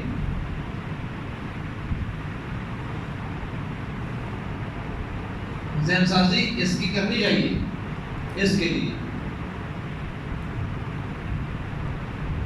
کفر کے سینے میں لگے تمہارا تیر, ایسی کاروائی کرو یہودی کو تکلیف ہو, ایسی کاروائی کرو ہندو کو تکلیف ہو, ایسی کاروائی کرو امریکہ کو تکلیف ہو. آپ کے جتنا پاکستان میں ڈرامہ لگا ہے, مٹھائیاں کہاں بانٹی گئی ہیں؟ مٹھائیاں انڈیا میں بانٹی گئی. تو ہم نے اچھا کام کیا ہے. دشمن جس کام پہ ہوش وہ اچھا ہوتا ہے, موٹی سی بات ہے. کوئی اس میں کوئی لمبا چوڑا کوئی پی ایچ ڈی کرنے والی بات نہیں ہے. یعنی ہماری قوم کا دماغ ایسا بن گیا ہے, مثال کے طور پہ میں کہتا ہوں جی میرا جو نا جی وہ یہ رستم میں یہ میرا گھر ہے اور میرا رستم والے لوگوں کے ساتھ دکان بند ہو گئی, میں اپنے ہی دروازے توڑنا شروع کر دوں, اپنے ہی گھر کو آگ لگانا شروع کر دوں. غصہ مجھے چڑھا ہوا ہے, کتنے لوگوں میں دیکھا گھر میں برتن توڑنا شروع کر دیتے ہیں, ادھر سے برتن اٹھا ادھر پھینک, ادھر سے کرسی کو ادھر پھینک. وہ بعد پتہ چلتا ہے اپنے پھر تیسرے دن پھر جا کے بازار سے لے کے آ رہے ہوتے پلیٹیں. وہ بچے کہتے ہیں ایک پاگل ہے ذرا بابا ذرا کوئی غلطی امی نے کی ہے, توڑ پلیٹیں رہا ہے, کیونکہ امی کی طرف تو ہاتھ جاتا نہیں ہے. امی کی طرف تو ہاتھ ہے کیونکہ آگے امی کے 7 بھائی ہیں. امی کے کتنے بھائی ہیں؟ 3. کہتے 3. امی کے بھائی ہیں, وہ 7 سالے ہیں, بھائی ہیں, ادھر تو وہاں میں نہیں جاتی. تو پھر جناب چولہے کی سختی آ گئی ہے, پھر جناب وہ جناب فریج کی سختی آ گئی ہے, اور پھر پلیٹوں کی سختی آ گئی ہے, اور جناب پھر کپ تو ٹوٹ رہے ہیں. یہ ہمارا حال ہے. تو ایسا غصہ ہم نے نہیں کرنا. اب دیکھیں جی آگے, یہ جو چوتھی پارٹی ہے نا جو ہمیں لڑا رہی ہے, یہ جو پیچھے میں نے دکھایا نا, یہ ایک جملہ سن لیں, 3 جملے, یہ بھی ہمارے ہیں ساری غلطیوں کے باوجود, یہ بھی ساری غلطیوں کے باوجود, یہ بھی اور یہ بھی. یہ ذہن میرا, غلطیاں ہر جگہ ہیں. مسجدوں میں نہیں ہوتی, مدرسوں میں گند نہیں ہے, مدرسوں میں نہیں غلطیاں, اسمبلیوں میں غلطیاں ہیں تو مدرسوں میں بھی ہیں, فوج میں غلطیاں ہیں تو مسجدوں میں بھی ہیں. یہ ہم سب غلط کار ہیں. سارے غلط مسجدوں میں بھی نہیں, سارے غلط اسمبلیوں میں بھی نہیں, اور سارے غلط بیرکوں میں بھی نہیں. بات ہو رہی ہے؟ تو یہ کوئی مائنس نہیں ہو سکتا. ہر نبی نے آ کے اصلاح کا کام کیا ہے, قوم کو اصلاح, اس کی ہمدردی, اس کی خیرخواہی, اس کی غلطی اس کو بتانا اور بتا کے اس کو اس کا راستہ نکالنا. یہ جو یہودیت ہے نا جی, صہیونی فکر کی تکون, یہ 3 بڑی پارٹیاں ہیں اس وقت, اسرائیل, امریکہ اور بھارت. ٹھیک ہے, اور ایجنڈا ان کا یہ ہے گلوبلائزیشن, دجالیت. اس کے 3 بڑے ٹارگٹ ہیں, 1 world government, 1 world religion, whole world citizenship. میں ترجمہ کرتا ہوں اس کا. پوری دنیا کی ایک حکومت ہونی چاہیے, پوری دنیا کا ایک مذہب, اور وہ اسلام نہیں ہے. یہ 3 پوائنٹ پہ کام ہو رہا ہے, اور اس 3 پوائنٹ کے اوپر ہماری اسمبلیوں کو بھی وہ خریدتے ہیں, ہمارے عسکری اداروں کو بھی خریدتے ہیں, ہمارے ملا حضرات کو بھی وہ خرید کے سارا کام کرتے ہیں. اصل یہ کام ہو رہا ہے, کام کرنے والے وہ ہیں. تو ہمیں آپس میں لڑنے کے بجائے اپنے دشمن کو پہچاننا چاہیے. صہیونی الغار کے 3 تازہ ٹارگٹس ہیں. عراق وہ لے چکے, لبنان وہ لے چکے, ٹھیک ہے, لیبیا وہ لے چکے, آپ کے درجن وار شام وہ لے چکے, آپ کے درجن وار ممالک کا وہ قیمت کر چکے ہیں. تازہ 3 ٹارگٹس میں سب سے ٹاپ پہ پاکستان، ایران اور ترکی. لیکن سب سے خطرناک گیم آپ کے ساتھ ہو رہی ہے جو آج کل ہو رہی ہے، اور ہم ایک دوسرے کی طرف جو ہے جی وہ تیر سیدھے کیے ہوئے. یقین ہو تو ایسا، یہ جو تصویر آپ نے دیکھی ہے یہ اسرائیل کی تصویر. اس کے اندر بوڑھے بچے مرد عورتیں ایک درخت لگا رہے ہیں، شجرکاری مہم چل رہی ہے. وہ ہم نے سنا تھا نا، کلین اینڈ گرین پاکستان. وہ درخت لگا رہے ہیں. کون سا لگا رہے ہیں؟ اسرائیل میں تمام بڑے بڑے یہودی اسرائیل میں غزہ کی پٹی اور فلسطین کے علاقے میں درخت لگا رہے ہیں. کون سے؟ جس کے پیچھے دجال چھپے گا، جس کے پیچھے چھپنا ہے، نام کیا اس کا؟ برکت کا درخت لگا رہے ہیں. تو میں نے اب عنوان باندھا ہے یقین ہو تو ایسا. ان کو کس چیز کا یقین ہے کہ وہ درخت لگا رہے ہیں؟ دجال کا بچائے گا، بنا دے گا، یہ یقین ہم کو نہیں. ان کو اپنی شکست کا یقین، ان کو اپنی شکست کا یقین ہے کہ ہمیں کوئی مارنے والے آئیں گے، وہ ہمیں ماریں گے، ہم بھاگیں گے، چھپنے کی جگہ نہیں ملے گی. کسی پتھر کے پیچھے چھپیں گے، پتھر بول کے کہے گا کہ یہ قمیص ادھر چھپا تھا، مارو اس کو. کسی اور درخت کے پیچھے چھپیں گے، وہ ہمیں کہے گا کسی پہاڑ میں چھپیں گے. تو بالآخر غرقت کا درخت ہم کو بنا دے گا. یہ یہودیوں کا درخت اللہ کے رسول نے بتایا. یہ نہیں بولے گا، وہ اپنی تیاری کر رہے ہیں کہ ایک دن ہم کو پھر مار پڑنی ہے اور ہمیں چھپنے کی جگہ نہیں ملنی ہے اور ہمیں اس درخت کے پیچھے چھپنا ہے. سوال کرنے لگا ہوں، ذرا ہوش کے ساتھ جواب دینا. ان کو مارے گا کون؟ مسلمان. کون سا مسلمان؟ مسلمانوں کی 3 کیٹیگریوں کو بتائیے، تینوں کو آپ نے فارغ کر دیا. کوئی اسٹیبلشمنٹ بھی فارغ ہے، مولوی بھی فارغ ہے اور اسمبلیاں بھی فارغ ہے. پوری دنیا میں مسلمانوں کی 3 ہے، یا اسمبلیوں میں بیٹھے ہوئے ہیں، یا مسجدوں میں بیٹھے ہوئے ہیں، یا عسکری دار بیٹھے ہوئے ہیں. یہ تینوں کو تو آپ ایک دوسرے کو مار رہے ہیں اور مائنس کر رہے ہیں. وہ جو اسرائیلیوں کو ماریں گے، وہ عیسیٰ اسلام کے ساتھ جہاد کریں گے اور انڈیا کے خلاف جہاد غزوہ ہند کریں گے، وہ کون ہوں گے؟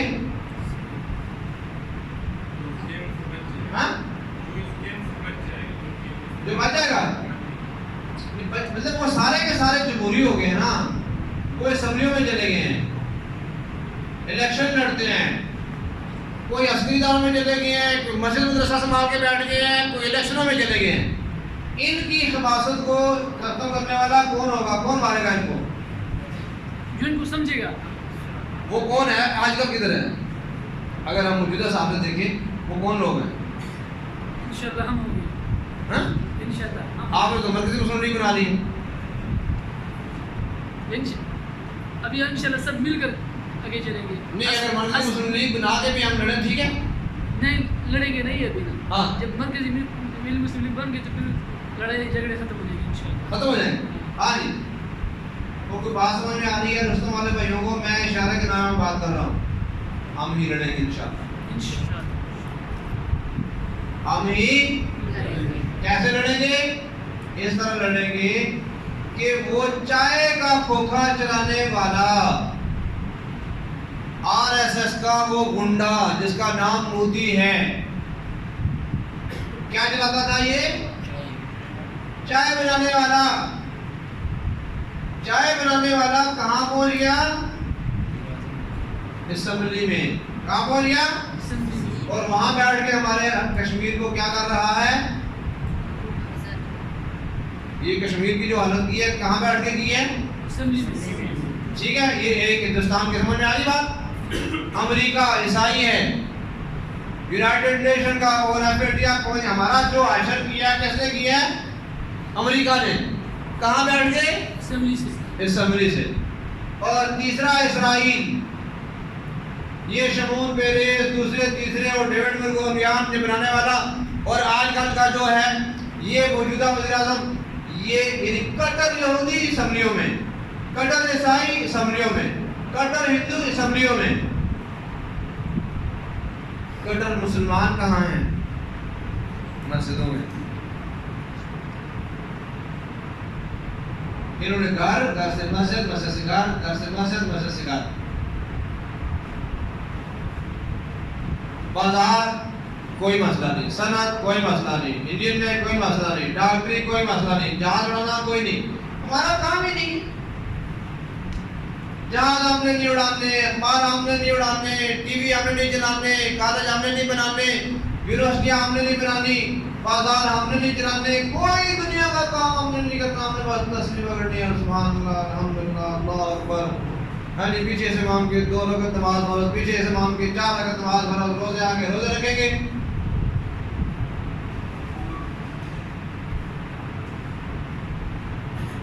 انشاءاللہ یہ مسجدوں سے نکل کے، مدرسوں سے نکل کے، منظم ہو کے یہ جہادی ٹریننگیں لینے والے لوگ، جس طرح RSS کے گنڈے، وہ گنے چلانے والے اور مسلمانوں کا خون پینے والے، آج اسمبلیوں میں بیٹھ کے نئے انداز کے ساتھ مسلمانوں کا خون پا رہے ہیں. انشاءاللہ مرکزی مسلم لیگ کے پلیٹ فارم سے ساری قوت طاقت کو جمع کر کے ہم انشاءاللہ اسی طرح قانون سازی کر کے کشمیر بھی واپس لیں گے، فلسطین بھی واپس لیں گے، اور انشاءاللہ وائٹ ہاؤس کے اوپر بھی جھنڈا لہرائیں گے انشاءاللہ. آپ جاگیے، کون گئی آپ کو. اس کے لیے تھوڑی دیر کام کرنا پڑے گا، تھوڑی دیر آہستہ آہستہ اس جگہ پہ گھسنا پڑے گا. تو اگر آپ کو کوئی کام اس طرح کا دے دیا جائے، کریں گے انشاءاللہ. رات میں ادھر آئے نا، پہلے ان سے یہ پوچھیں کہ پشاور میں پروگرام میں کتنے لوگ جائیں گے، تاکہ میں تھوڑا سا مجھے یقین ہو، پھر میں آپ کی بات کروں.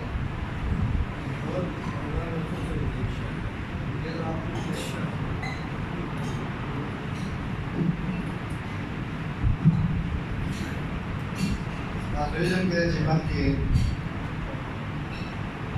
ایک اور پروگرام